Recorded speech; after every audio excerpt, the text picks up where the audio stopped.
Welcome to the John Ahern podcast. So glad you're able to join us today. And as you can see, I have my beautiful wife Joanna with me today because we're going to be talking about parenting. And Joanna is a little bit of a parenting expert. A lot of my cues I took from her. And but you know, I do think it's interesting that when you look at something as important as raising children, so many of these things seem to come instinctively to a woman and not so much to us as men, even though, look, I think we bring different things. But yes. I do feel today you'll find it helpful, particularly if you have young kids or you're planning on having them, because they're just with you for such a short season, and that season comes to an end all too quickly. Yes, so we have 5 kids, all in their teen years now, and I know for myself that was something I was kind of dreading, because you hear stories about the teenage years. Well, you hear stories about every phase of childhood, the terrible twos and all that, but I think it's important as parents that, you know, there's not to buy into that. Remember that you as parents have the authority over your kids and how you're going to bring them up. You know, I want to just read Proverbs 22:6 says, "Train up a child in the way he should go, and when he is old, he will not depart from it." And so I think, you know, that a lot of it is rooted in fear. I think we have fear that our kids are going to go astray, and sometimes we can project these things onto our kids, unknown to ourselves. And I think it's important that when it comes to our kids that we have faith and we believe. And you know, we speak the things that we want to see in their destiny. We speak life over them, and not death and not curses, because the world out there there's so much negativity out there, and so many things vying for the attention of our kids. And so we have to be so mindful about the direction that we're pointing them in. And I think the key word in this is train up a child. It's almost like you liken it to being in the army. It's a bit like a boot camp. You are showing them, you are demonstrating the way they should live their life, you know, according to the Word of God, and by living out your own example as parents. You know, that's a big part of it. How we live our lives as a couple, you know, as what husband and wife, but also as parents before them is so key. Because you know, if we're not happy as a couple, it undermines everything we say to our children. Yeah. Because they can see you for who you are. They can see through you, and again, they can see if this is real or not. And so again, I think the most compelling lesson you can ever give your children is to love each other and to live this before them. And I do like what you were saying about the importance of it being faith-based rather than fear-based parenting, because sometimes we can approach parenting and childhood from such a negative perspective that it's just based on fear rather than faith. And as a consequence, you're always trying to play catch up. And I you know, to me, it's you know, faith-based parenting is more of a preemptive approach. It's you know, as opposed to just trying to fix problems, you're trying to lay the proper foundation and do things in the right way, because and it's like a blank slate that we have. And this is the thing, and this is what, you know, the Lord's been dealing with us, particularly as pastoring the church, just that, you know, that we as Christians, we are laying a new foundation that the world doesn't have. We're setting new ways of doing things, God's ways of doing things, a new culture.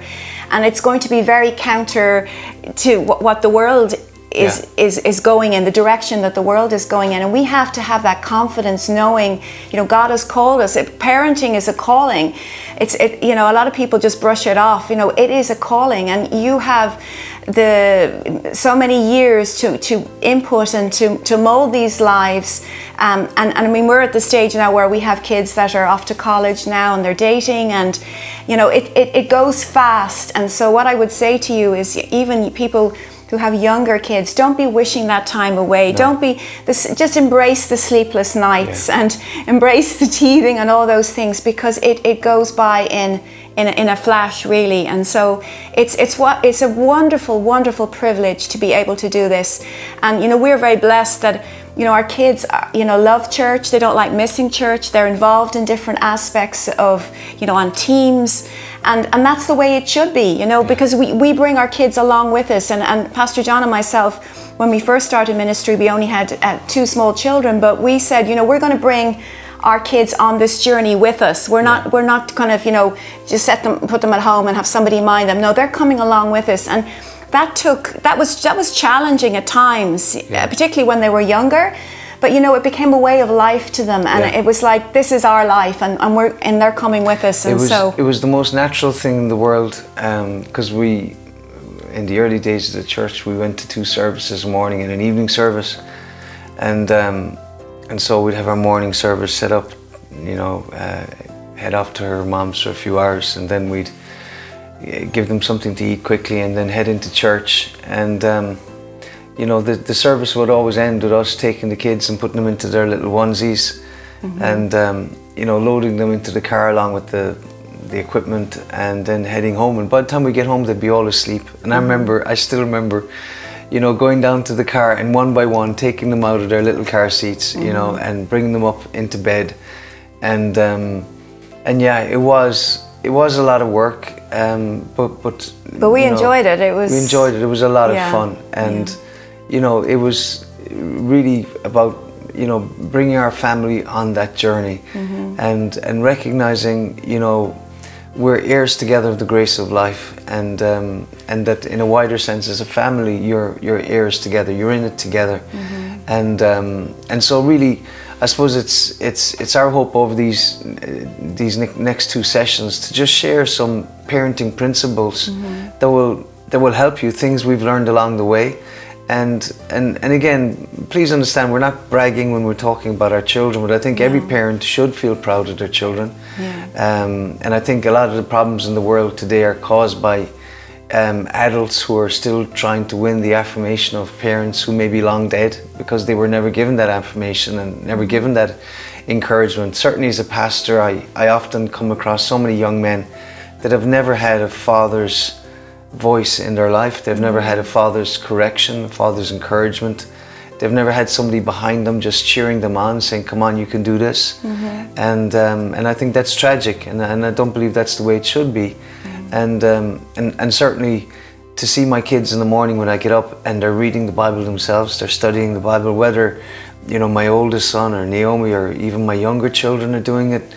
And again, I'm not bragging, I'm just simply saying is that really, in many respects, a lot of this is harvesting on seed that's been sown for many years, and so really parenting is such an important issue. And I would be quite concerned that this current generation is maybe not doing as well as they could because they're digitally distracted, as many of us are, if we're to be honest. We all have to work on that, and you know, even with our own kids, it's not that, I mean, goodness, we all face it. It is an addiction, you know, going on these phones and video games, and so this is where we need wisdom as parents. You know, there has to be boundaries, but one thing I think is so important is just remembering that, you know, that our kids aren't our friends. You know, they first and foremost, they're our children, and I think we have to. There always has to be that distance, because if you become almost like their friend and their pal, it's very hard to discipline them. And I think a lot of parents do that because they're intimidated by their kids and they want to, you know, to be in the good books with their parents. But, you know, I think children respect parents more who parent them, you know, who use their, you know, God-given authority to direct them and to speak into their lives, even if it's things that they don't want to hear. You know, sometimes my kids will say, you know, I didn't really want to hear that, Mom, but thank you for saying that to me. And I think that's so important. Even as in a married couple, that's something that happens too, where we will speak into each other's lives. But just being mindful that, you know, that we are the parent, and when you are the parent and you know what you're called to do, you can speak with authority into their life. You can speak. I believe the Lord can give you even prophetic things that you can speak into your kids' lives, pointing them in the right way. You know, like those arrows, pointing them in the right direction, because the way the world and the enemy wants them to go is in it's the opposite direction. And so it takes courage, it takes determination. And at times you can feel very alone, but this is the thing, we do it together, and I know it must be very hard for single parents, obviously, because you don't have that support, maybe that same support system. But what we do when we're parenting, as much as possible, we're in unity, because if we're not, our kids will pick up, okay, well, I can get around dad, or I can get around mom. We try to be on the same page as much as possible with each other, Psalm 127, behold, children are a heritage from the Lord. And I think it's tragic that at times parents dismiss that. Dismiss that, or end up losing their heritage to the world. And because, let's be honest, those who seek to influence your children get up early, so we need to get up earlier. And we need to be determined that we're not going to lose our seed, that we're not going to lose our heritage. Yeah. And children are a heritage from the Lord. The fruit of the womb is a reward. So children are not given to you as a punishment, they're a blessing. Children are a blessing from heaven. And like arrows in the hand of a warrior, so are the children of one's youth. That's Psalm 127 verse 4. Like arrows in the hands of a warrior, so are the children of one's youth. And I think, just looking at that verse, arrows in the hands of a novice or somebody who's not skilled aren't particularly dangerous. But in the hands of a warrior, the same way as a stone in the hand of David, who is skilled, became a lethal weapon. And so too, arrows in the hands of a warrior are the children of one's youth. And so it's recognizing the potential. There's a potential to cause tremendous devastation to the enemy with the right weapon used by the right warrior. In the same way as parents, we are raising up a new generation of leaders that are going to impact the kingdom of God. And what you do with an arrow is you aim it. And in the same way as parents, we aim our children on the path of godliness, the path of righteousness. And then, of course, it says, and when they're older, they will not depart from it. And that is our desire. But at the end of the day, you have the responsibility to have inputted into them, and then they make the choices later in life whether they will follow that. And that's where you have to really give the care of it to the Lord, because I know of parents the kids were brought up in the ways of God, and then when they left home, they just got caught up in the world. And this is the thing where we have to really put our trust in the Lord and believe that every seed that has been deposited into their heart, that's going to produce a harvest. Have to be praying and we for have to be praying for them. Absolutely. We need to be speaking the word and speaking life over them, and seeking God's face for just the direction, the people they will marry, who they're going to be connected with, even in business or whatever. In the next session, we're going to deal with a number of issues. One of them being boundaries. Obviously, our example as parents, but these are important things. But again, I think first and foremost, we have to start with prayer. The Bible says Jesus rose a long time before daylight, went to a solitary place, and there he prayed. And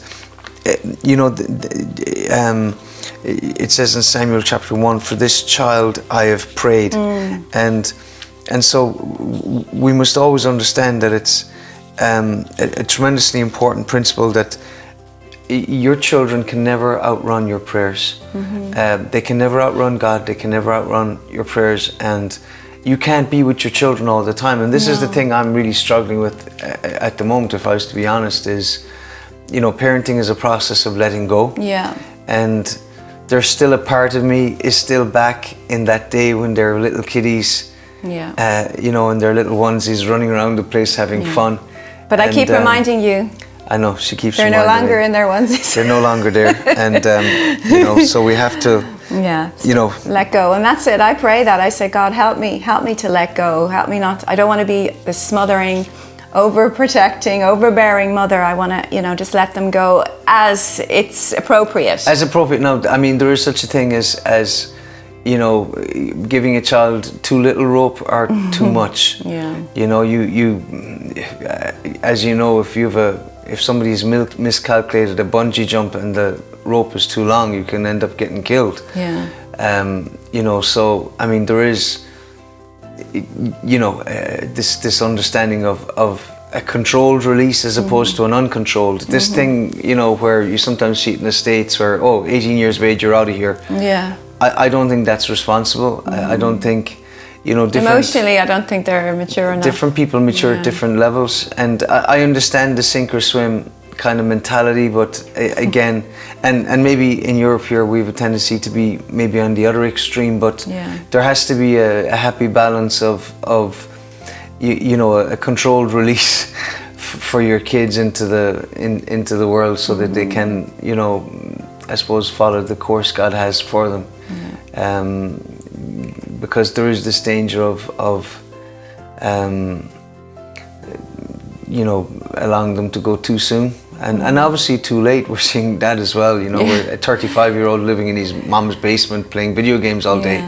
You know, we see that, but again, both of those, I think both of those extremes are bad parenting, and so that's where again it comes back to the quality of the parenting. Sometimes we're looking at the fruit, but we're not looking at the root, and we're complaining about the adult that's dysfunctional, but we're oblivious of the parenting that was dysfunctional, and dysfunctional parenting creates dysfunctional children and dysfunctional adults actually.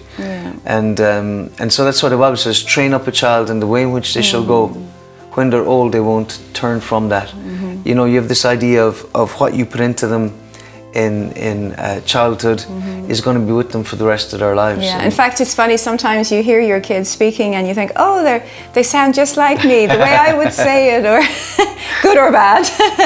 But you do realize you are making, there is an imprint going into their heart, and you know, it is beautiful. I mean, I love being a mom.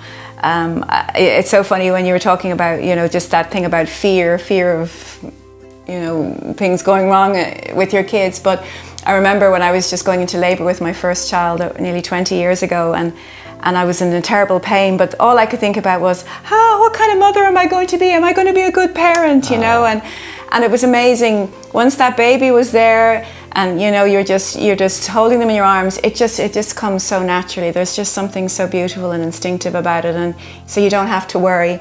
You know, so it's a beautiful thing. I love being with my kids. I also love my time where I have a bit of free time.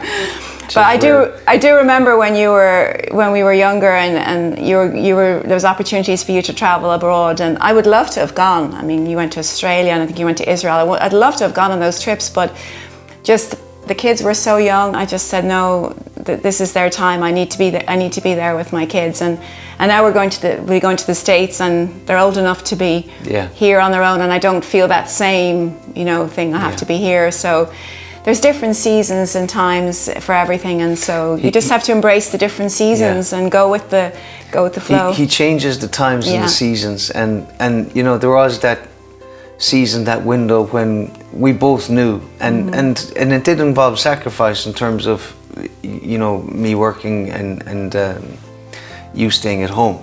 Like on one income, it was quite difficult at times. But notwithstanding that, you know, if you offered us €1 million, we wouldn't change that time, because, you know, that window is gone. That window where we had to influence the kids, and I mean, I didn't get to be with them near as much because obviously I was working, and I was happy to do that. But it used to just give me such a sense of satisfaction as a man. To see you going off to SISM and all these places with the kids. That's kids summer camp. Kids camp. Bible camp. And just to see that time Joanna had with the kids when they were young. And I would have loved to have been with them, but you know, I was doing what I needed to do. And but just knowing that Joanna was with the children really used to just make me feel so happy, because I knew that you know, just the love you had for them, and the care and the input you were giving them, and so that, you know, those kids have had a lot of good seed put into them. They've had a lot of time with you, and I think sometimes as parents we forget that a child spells love as time. And that's one thing you always made for the children.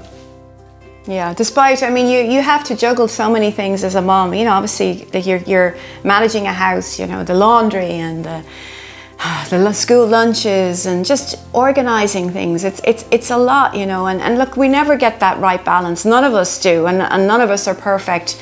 You know, we've made our mistakes, and this is the thing where we just have to move on. And I think a big thing, and I've heard Lisa Bevere actually say this, is, you know, as parents, we have to be able to have the humility to apologize to our kids. You know, if we've blown it, or if we've said something we shouldn't have said it, or said it in a unkind way. Admit when you're wrong. Admit when we're wrong, because it makes it easier then when they're older to do the same, and to do with their spouses. You have to have the pattern of saying sorry to each other. Yeah, absolutely. Because if you're not saying sorry to each other right now, you're not going to be saying sorry to kids, further down the road. And you know, that can leave a wound.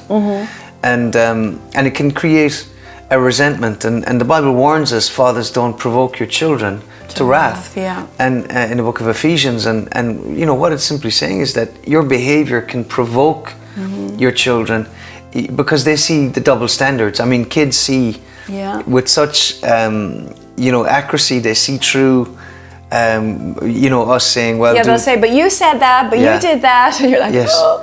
and so that can really provoke kids if they see hypocrisy in us. And this is where again, you know, we have to model you know, forgiveness towards each other, and also towards them. And as much as you might not like it, saying it to your child, humbling yourself, and saying, well, you know what, I was wrong. And you know, even yesterday or Sunday, I can't remember, Sunday, you know, I was trying to get the boys out of bed and get them to church, and got mad at them and just giving out to them, you know, and you know, I got in the car and I felt bad, and I just asked them to forgive me, even though they were wrong in not being ready and getting themselves ready.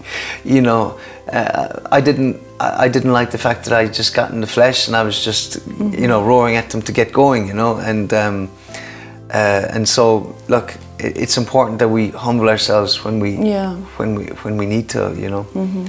I just shared about how I had to humble myself before the kids. Is there any time when maybe you had to humble yourself before me? No, absolutely, all the time. And it doesn't get any easier. our flesh, the old Adamic nature tries to rise up, and we just don't want it to come out and say, I'm so sorry. Because you know, Joanna has that Celtic blood. She's Scottish, and she can get feisty. I know you wouldn't believe it, but she can, you know. So yeah, you can too, though. I can too. Yeah. So there you go. But anyway, I think we'll end now, and. No, I want to hear about I'm only joking. No, we're going to finish it here, but we are going to come back in the next session. We're going to get into some, I think, some essential aspects of parenting in terms of practical things we can do in relation to boundaries, and obviously giving a godly example to our kids, godly input. I think these are very important things, and like I said, if you sow the right seed, you'll get the right harvest. So hope you can join us in the next session together with my beautiful wife, Joanna. Bye-bye.